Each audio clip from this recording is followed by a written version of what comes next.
யாராவது இருக்கீங்களா சார்? யார் சார் நீங்கள்? உங்களுக்கு என்ன வேணும்? நீங்க எதுக்கும் பயப்படாதீங்க. நான் ஒன்றும் முகமூடி கொலைகாரெல்லாம் கிடையாது. இந்த கொரோனாக்கு பயந்து தான் இந்த மாஸ்க் எல்லாம் போட்டிருக்கேன். நம்ம கொஞ்சம் உள்ள போய் பேசலாமா? சார் யோசிக்காதீங்க, உள்ள வாங்க சார் ப்ளீஸ். சரி வாங்க.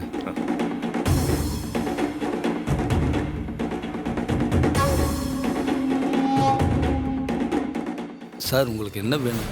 அமைச்சர் மகன் கொலை நடந்த இடத்துல காரை பார்த்தேன்னு போலீஸ்ல சொன்னது நீங்களா? சார் சொல்லுங்க, காரை பார்த்ததா போலீஸ்ல சொன்னது நீங்களா? ஆமாம் சார், நான் குல்பி வண்டியை நிறுத்தி வச்சுருந்தேன். என் வண்டியை எடுக்க வந்தப்போ அங்கே சிவப்பு கலர் கார் ஒன்று நின்றுட்டு இருந்துச்சு. அதை தான் போலீஸ்கிட்ட சொன்னேன். இதெல்லாம் நீங்கள் எதுக்கு சார் கேட்குறீங்க? நீங்கள் யார் சார்? சரி அதெல்லாம் விடுங்க. போலீஸ் மறுபடியும் வந்து உங்களை விசாரிப்பாங்க. அப்போ போலீஸ் கிட்ட கார் எதையுமே பார்க்கலன்னு சொல்லணும். உங்களுக்கு எவ்வளோ பணம் வேணும்னு சொல்லுங்க. இல்லை சார், மாற்றி சொன்னால் போலீஸ் விசாரிக்கிற விதத்தில் விசாரித்து உண்மையை கண்டுபிடிச்சிடுவாங்க சார். என்னால் போலீஸ் அடியை தாங்க முடியாது சார். சரி, அப்போ நீங்கள் ஒன்று பண்ணுறீங்களா? நான் கொடுக்குற பணத்தை வாங்கிட்டு நீங்கள் இந்த ஊரை விட்டே போயிடுங்க. சரியா? இந்த வரேன்.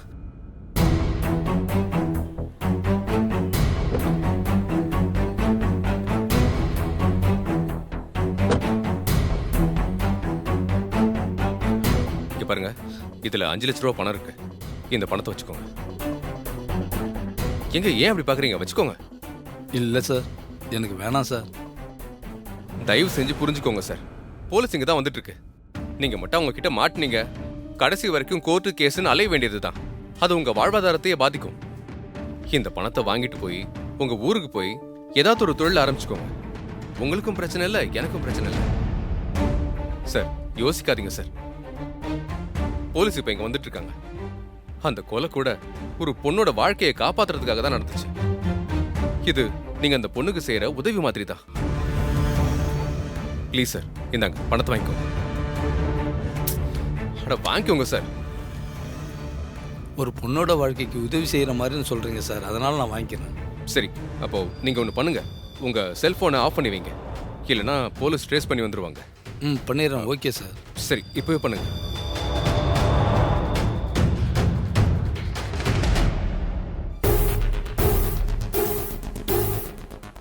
ஆஃப் பண்ணிட்டேன் சார். சரி, நீங்க உடனே இந்த வீட்டை விட்டு கிளம்புங்க. ஓகேவா? ஓகே சார், நான் இப்போவே கிளம்புறேன் சார். சரி சரி, நீங்க முதல்ல இந்த வீட்டை காலி பண்ணி ஊருக்கு போய் சேருங்க. புரியுதா? கிளம்பிடுறேங்க சார். சரி, நான் கிளம்புறேன். சரிங்க சார்.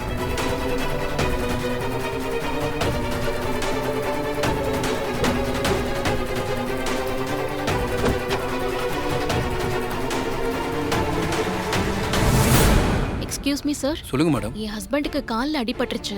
உங்ககிட்ட பெயின் கில்லர்ஸ் இருக்குமா? ஸ்ப்ரே மாதிரி தரவா? ஓகே. எவ்வளோ? 120. ஓகே, ஆயிடுச்சு. Thanks madam. சூர்யா இங்க காணாம போயிட்டாரு. எங்கேயும் காணோம். எங்க போனாரு? கால் வலியில அப்படி துடிச்சாரு.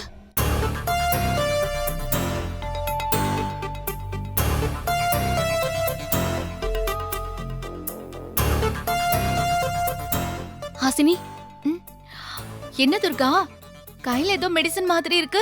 பெயின் ஸ்ப்ரேவா? ஆமா, சூர்யா கால்ல அடிபட்டுச்சு. அவர் தான் பெயின் கில்லர் வாங்கிட்டு வர சொன்னாரு. நான் போய் வாங்கிட்டு வரதுக்குள்ள ஆளையே காணோம். சூர்யா மாமா, நீ வெளியே போனதும் கார் எடுத்துட்டு வெளியே போயிட்டாரு. வெளியே போயிட்டாரா?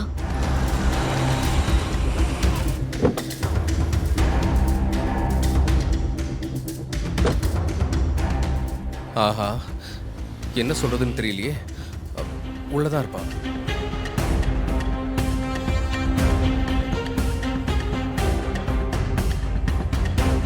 அதுவும் சூர்யா மாமா வந்தாச்சு.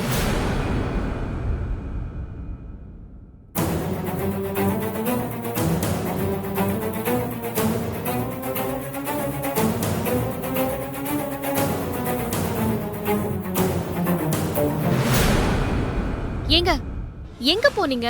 உங்களுக்கு மெடிசன் வாங்கிட்டு வந்தா நீங்க எங்க போயிட்டீங்க? அது கொஞ்சம் வலி அதிகமா இருந்ததா, அதான் பக்கத்துல இருக்க மெடிக்கல் போலான்னு கிளம்புனேன். ஆனா அந்த மெடிக்கல் ஷாப் பூட்டி இருந்தது. சரின்னு அப்படியே அடுத்த ஒரு ஷாப்பை தேடி பார்த்தேன். எங்கேயும் இல்லை, அதான் வந்துட்டேன். ஆமாங்க, நானும் எங்கெங்கேயோ போனேன், எங்கேயுமே கிடைக்கல. தூரமா போய் தான் வாங்கிட்டு வந்தேன். சரி வாங்க வாங்க. பாத்து. இதோட எதுக்குங்க போனீங்க? நானே வாங்கிட்டு வந்திருப்பேன்ல. உட்காருங்க.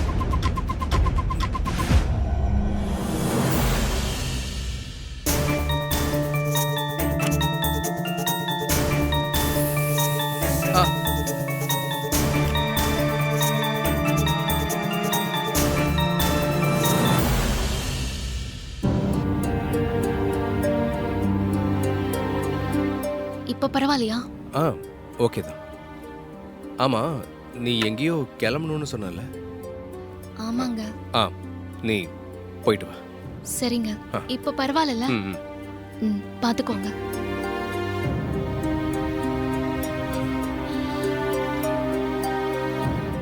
சாரி துர்கா, என்னால இப்ப எதுவுமே சொல்ல முடியல. எல்லாம் குந்தவையோட கல்யாணம் வரைக்கும் தான். அதுக்கப்புறம் என்ன நடந்தாலும் நான் வந்து உங்ககிட்ட உண்மையை சொல்லிடுவேன். ஒரு டீ பொடியா?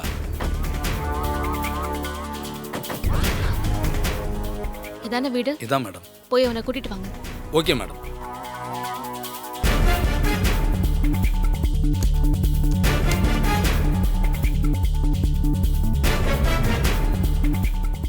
மேடம், வீடு பூட்டி இருக்கு மேடம். பூட்டி இருக்கா? வெளியே எங்கேயாவது போயிருக்கானா? நம்பர் வச்சிருக்கீங்களா? இருக்கு மேடம்.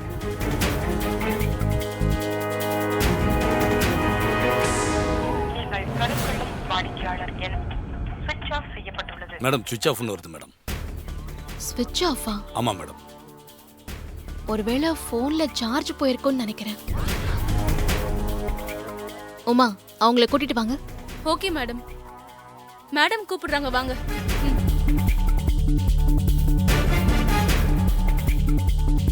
வணக்கம் மேடம். நீங்க எந்த ஏரியாவா? ஆமா மேடம், பக்கத்துல தான் இருக்கேன் மேடம். இந்த வீட்ல உள்ள அமித்த பத்தி தெரியுமா? தெரியும் மேடம். எங்க அவன்? கொஞ்ச நேரத்துக்கு முன்னாடி ஒரு கார் வந்து நின்னுச்சு. அதுல இருந்து ஒருத்தர் இறங்கி வந்து அமித் கிட்ட பேசிக்கிட்டு இருந்தார் மேடம். அப்புறம் அவர் போனவனே அமித் ட்ரெஸ் எல்லாம் எடுத்துட்டு அவசர அவசரமா கிளம்புனா மேடம். நாங்களும் கூப்பிட்டு கேட்டோம் மேடம், எங்கடா போறேன்னு. சொந்த ஊருக்கு போறேன், இனிமே வரமாட்டேன்னு வீட்டை பூட்டிட்டு போயிட்டான் மேடம். சரி, நீங்க போங்க. சரிங்க மேடம். நாம வரதுக்கு முன்னாடி யார் வந்துட்டு போனாங்கன்னு தெரியலையே. யார் அவனை பேசி அனுப்பி வச்சிருப்பாங்க? இதுல எத்தனை பேர் சம்மந்தப்பட்டிருக்காங்கன்னு தெரியலையே. என்ன பண்றது? சரி, வாங்க போலாம். Okay madam.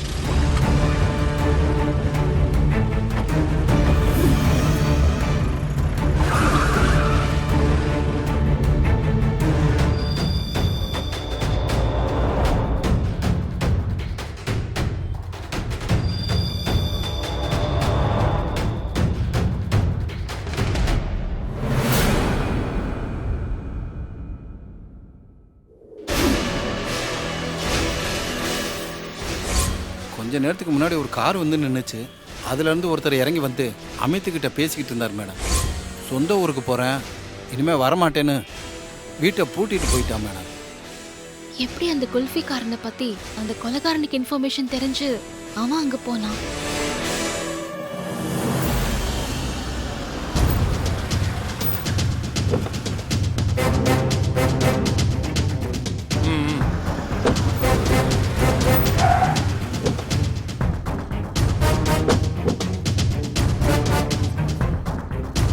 வாங்க சார். மேடம், மினிஸ்டர் கமிஷனரோட வராரு மேடம். வணக்கம் சார். சார் சார், இதுக்கு ஒன்னும் குறைச்சல் இல்ல. என் மகன் கேஸ இவங்க கிட்ட ஒப்படைக்கும் போது இவங்க மேல எனக்கு நம்பிக்கை இல்லைன்னு சொன்னா இல்லையா? நீங்க தான் இவங்க திறமையான போலீஸ் ஆபீசரு, குற்றவாளியை கண்டுபிடிச்சு சட்டத்துக்கு முன்னாடி கொண்டு வந்து நிறுத்துவாங்கன்னு உத்தரவாதம் கொடுத்தீங்க.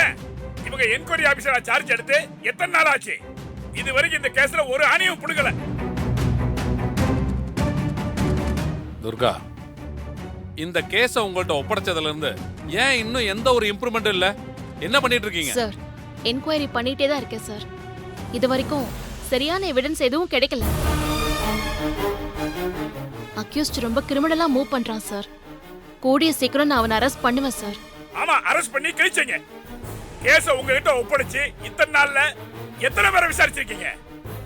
சும்மா கண் துடைப்புக்காக என் பையனோட ஃப்ரெண்ட்ஸ் எல்லாம் கூட்டி விசாரிச்சு அனுப்பிருக்கீங்க. சார் கேஸை எப்படி விசாரிக்கணும், எங்க இருந்து ஸ்டார்ட் பண்ணணும்னு நீங்க கிளாஸ் எடுக்காதீங்க. எனக்கு ஏற்கனவே டிபார்ட்மெண்ட்ல சொல்லி கொடுத்துருக்காங்க. பாத்தீங்களா கமிஷனர் சார், உங்களை வச்சுக்கிட்டே ஒரு மந்திரிகிட்ட எவ்வளவு திமிரா பேசுறாங்கன்னு. என்னம்மா துர்கா? Sorry sir. சார் நான் ப்ராப்பரா தான் இந்த கேஸை என்கொயரி பண்ணிட்டு இருக்கேன். கொஞ்சம் டைம் கொடுங்க சார். குற்றவாளியை நான் உங்க முன்னாடி கொண்டு வந்து நிப்பாட்டுறேன். பாருங்க கமிஷனர் சார், அப்ப சொன்னதெல்லாம் இப்பயும் சொல்றேன். என் மகனை கொன்ன குற்றவாளிய இவங்க கண்டுபிடிப்பாங்கங்கிற நம்பிக்கை எனக்கு சுத்தமா இல்ல. வேணும்னே இழுத்தடிச்சிட்டு இருக்காங்க. அப்படியெல்லாம் இல்ல சார். என் சின்சியாரிட்டியை பத்தி உங்களுக்கே நல்லா தெரியும். நானும் தேடி அலைஞ்சு அக்யூஸ்ட கண்டுபிடிக்க முயற்சி பண்ணிக்கிட்டே தான் இருக்கேன் சார். ஆனா லாஸ்ட் மினிட்ல மிஸ் ஆயிடுச்சு. ஏய், அது எப்படி மிஸ் ஆகும்? நீ என் மேல உள்ள வெறுப்புல என் மகனை கொண்ட கொலைகாரனை கைது பண்ண கூடாதுன்னு தப்பா விட்டுட்டு இருக்கேன்னு நான் சொல்றேன். சார், துர்கா அந்த மாதிரி பொண்ணு இல்ல. சட்டத்துக்கு முன்னாடி விருப்பு வெறுப்பெல்லாம் பார்க்க மாட்டாங்க. அந்த ஈர வெங்காயம் எல்லாம் எனக்கு தெரியாது. இன்னும் ஒரு வாரம் தான் உங்களுக்கு டயம். அதுக்குள்ள என் மகனை கொண்ட கொலைகாரனை என் கண்ணு முன்னாடி கொண்டு வந்து நிறுத்தணும்.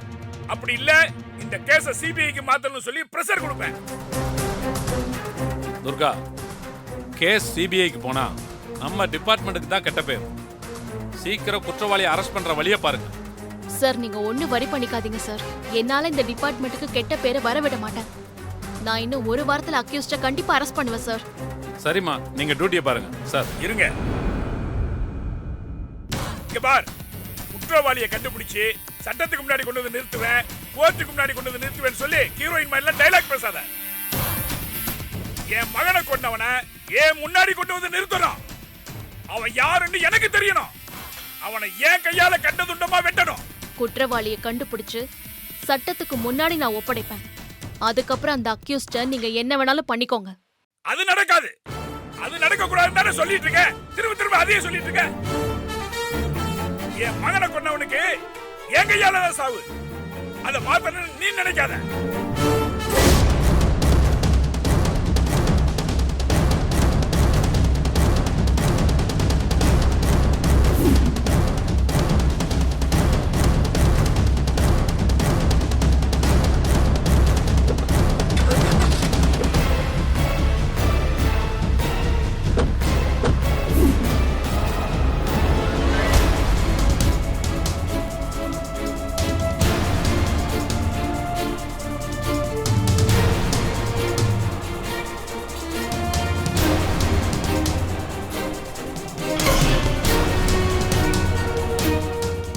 எல்லாரும் கொஞ்சம் வாங்க.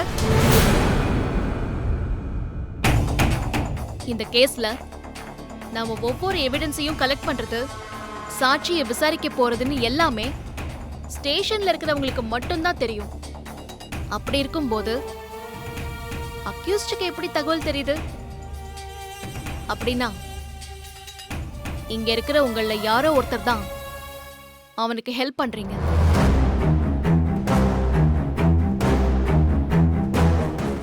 என்ன மேடம் இப்படி சொல்லிட்டீங்க? சத்தியமா இங்க யாருக்கும் அந்த மாதிரி ஒரு எண்ணமே கிடையாது மேடம். அது மட்டும் இல்லாம இந்த ஸ்டேஷன்ல இருக்க எல்லாருமே நேர்மையா வேலை பாக்குறாங்க மேடம். மேடம், நீங்க வந்த பிறகு நாங்க உங்க மேல பெரிய மரியாதை வச்சிருக்கோம் மேடம். நாங்க அப்படி பண்ணுவோமா? ஆமா மேடம். சரி எல்லாரும் போங்க. அப்புறம் எப்படி அவனுக்கு தகவல் போத? நம்மளுக்கு முன்னாடி எப்படி அவன் போறான்?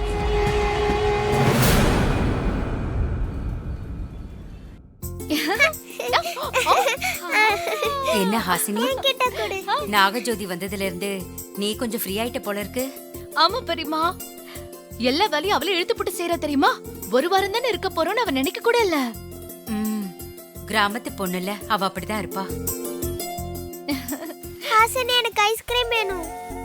என்ன திடீர்னு ஐஸ்கிரீம்லாம் கேக்குற? இது என்ன கேள்வி ஹாசினி? எனக்கு ஐஸ்கிரீம் சாப்பிடணும் போல இருக்கு, அதான் கேக்குறேன். ஐஸ்கிரீம் வாங்கி கொடு. ஐஸ்கிரீம் வேணும். ஐயோ அடம் புடிச்சா புடிச்சதுதான். பாத்தியா பாத்தியா அவளுக்கு 2 பேரும் எப்படி கும்மாளம் போட்டுட்டு இருக்காள் ஒண்ணு. அவளுல ஒரே போடா போட்டுரு. நாகஜோதி, உனக்கு ஐஸ்கிரீம் ரெடி பண்ண தெரியுமா? ஐயோ எனக்கு அதெல்லாம் ரெடி பண்ண தெரியாது. அப்ப கம்பஞ்சோறு களின்னு இதெல்லாம் மட்டும் ரெடி பண்ண தெரியுமா? எங்க கிராமத்தோட ஸ்பெஷலே அதான். ஓ ஹாசினி, தேவி ஐஸ்கிரீம் கேட்டுக்கிட்டே இருக்கா. பேசாம ஆன்லைன்ல ஆர்டர் பண்ணிட. இங்கேயும் எல்லாரும் சாப்பிடுவாங்கல்ல. சரி, சீக்கிரம் சீக்கிரம். வா வா ஹாசு ஹாசு, எனக்கு கூட ஐஸ்கிரீம் சாப்பிடணும் போல இருக்குது ஹாசு. என்ன ஃப்ளேவர்? ஹாசு, எல்லா ஃப்ளேவர்லயும் எனக்கு ஒவ்வொன்னு போடு. எல்லாத்தையும் கலக்கி காக்டெயிலா அடிச்சிடுறேன். ஹாசு, அப்படியே மாதாஜிக்கு ஐஸ்கிரீம் சேர்த்து போடு. ஏன்னா எல்லாரும் சாப்பிடும்போது அந்த அம்மா பாத்துச்சுன்னா எல்லாருக்கும் வயிற்று வலிக்கும். சரி. எல்லாருக்கும் சேர்த்து ஆர்டர் பண்ணிருக்கேன். எனக்கு கொஞ்ச நேரத்துல ஐஸ்கிரீம் வந்துரும். ஐயா ஏ ஜாலி ஏ. பாத்து குதி, சோபா கிழிச்சிர போகுது. ஹாசினி, இன்னும் எவ்வளவு நேரம் ஆகும்? மேடம் வந்துருச்சு. ஐஸ்கிரீமா? ஆமா மேடம். கொடுங்க. பட்டர்ஸ்காட்ச் ஃப்ளேவர் தானே? வெனிலா ஃப்ளேவர் தானே? ஆமா மேடம். பை. Okay madam. வருது வருது ஐஸ்கிரீம் வருது. ஐஸ்கிரீம் வந்தாச்சு. நாகஜோதி, நீங்க போய் ஒரு பவுல் எடுத்து வாங்க. சரிங்கம்மா. போ சர்வன்ட் கே. சீக்கிரம் சீக்கிரம் சீக்கிரம். மாதாஜி, உங்களுக்கு சேர்த்து தான் ஐஸ்கிரீம் ஆர்டர் பண்ணிருக்கிறோம். கவலைப்படாதீங்க.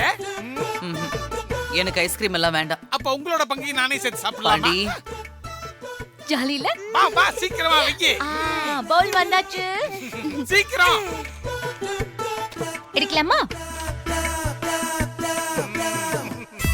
வெக்கப்படாம எனக்கு நிறைய வைக்கி.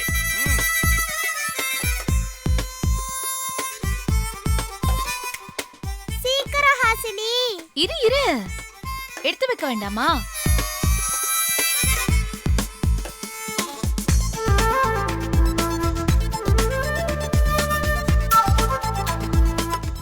இது எனக்கு குழந்தை இருக்குல்ல. சரி சரி, குழந்தையை கூட நான் அப்புறமா எடுத்துக்கிறேன். தேவி, எது வேணும்? எனக்கு இது வேணும். எடுத்துக்கோ. இது எனக்கு. ஐயோ பெரியம்மா, எனக்கு வேண்டாமா? வேண்டாமா? இந்தா. இல்ல வேண்டாம். வேண்டாமா? சரி, எனக்கு இது. ருசியா இருக்குது. ஹாசினி, சூர்யா மாடியில தான் இருக்கான். அவனுக்கும் கொண்டு போய் கொடு. சரி பெரியம்மா. மாப்பிளைக்கும் கொடுங்க. நீங்க சாப்பிடுங்க, நான் போய் கொடுத்துறேன். சரி. நானும் வில்லேஜ் கேர்ள் கூடவே போறேன். தேவிமா, வா நம்ம ரூம்ல போய் ஜில்லுன்னு ஐஸ்கிரீம் சாப்பிடலாம். வா வா வா. ஹேய், என்ன பண்ணிக்கிட்டு இருக்க? இதெல்லாம் உன்னோட வேலையா? எதுக்காகவா நீ இவ்வளவு தூரம் வந்த? இந்த ஐஸ்கிரீமை வச்சு அந்த சூர்யாவை காலி பண்ண போறேன். எப்படி?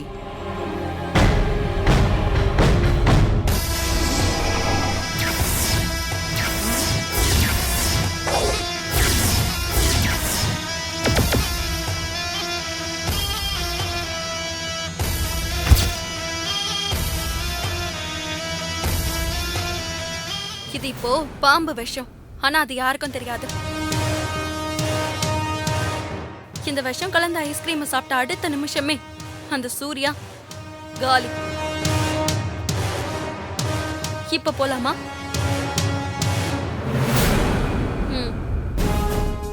All the best sister. சும்மா சொல்லக்கூடாது சிஸ்டர். நம்பர் நாகஜோதி வேற லெவல். என்ன நடக்குதுன்னு பாப்போம். சரி சரி, ஓகே, நான் உடனே பார்த்து உங்களுக்கு சென்ட் பண்றேன். சரிங்களா? எப்படி மறந்தேன் சார்? எல்லாருக்கும் ஐஸ்கிரீம் வாங்கினாங்க, உங்களுக்கு கொடுத்துட்டு வர சொன்னாங்க. சரி, ஓகே, வச்சுட்டு போங்க.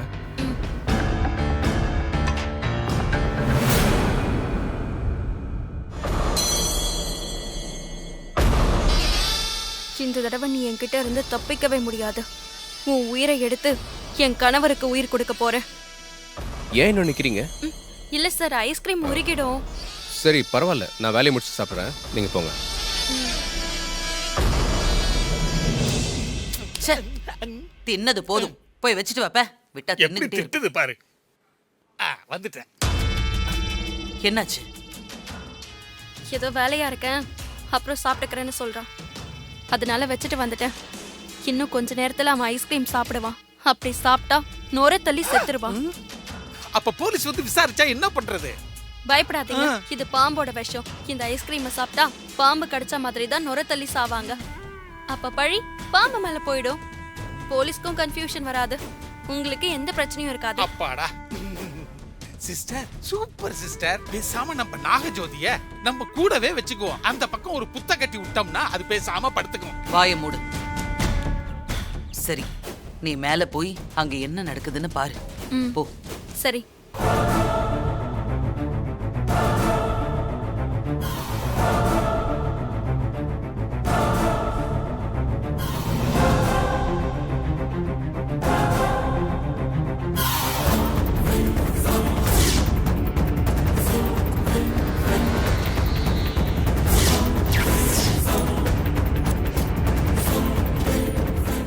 ஹலோ, நான் அதை மெயில் சென்ட் பண்ணிட்டேன்.